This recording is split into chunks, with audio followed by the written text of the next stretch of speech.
Okay, now we've finished a 3-row granny square. Now we need to take care of these tails that are on the center and the last one we cut off. I take a large-eyed tapestry needle.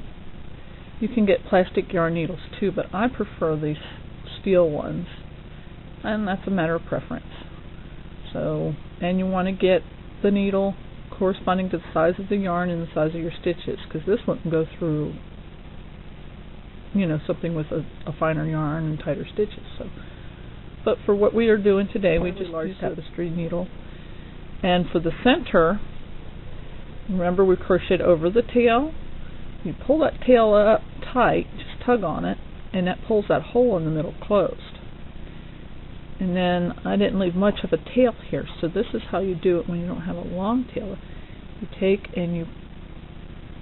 your needle, and see how there's like a circle there? You draw that needle up underneath the circle, and then you take your yarn and you poke it through the eye of the needle. After you poke the needle under there, and you pull it through, pull it up a little bit. I just pivot it, and then I go with my eye of the needle and go up underneath the stitches to where this is, and I just draw it under, and I'll go around the center at least one time, sometimes a little more. One more time here, and then that little bitty piece there, I don't know if you can see it in my background, so close to my foreground here. Take that and I snip it off, discard it. So that's the center tail drawn in. Okay, now I'm going to turn it back around to the front. And this tail here, I'm going to go ahead and thread my needle.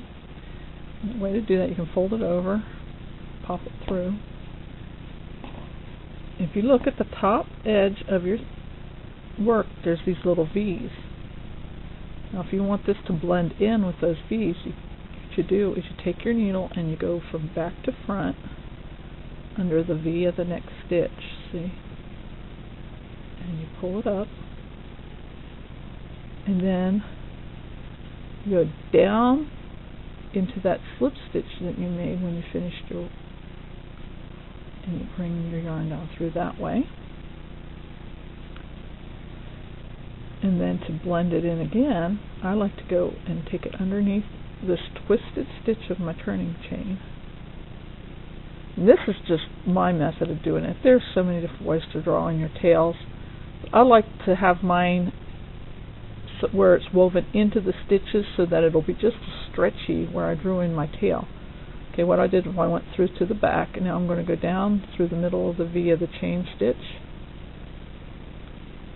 And then I'm going to go back up and wrap the yarn over and go down in the top of the V of the double crochet right there, and underneath that there I go around and go back down through this part of the stitch, this.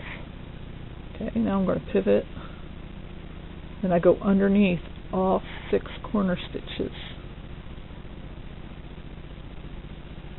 And like I said, as long as you hide your yarn and in the work somewhere, and you want to leave a pretty long tail. Now if you're using scraps and you don't have enough to draw in a whole lot, you can take a dab of fabric glue and you can secure it after drawing it under as far as you can, and securing that very little tip with a dab of fabric glue, you know, it's kind that you can wash without it coming undone.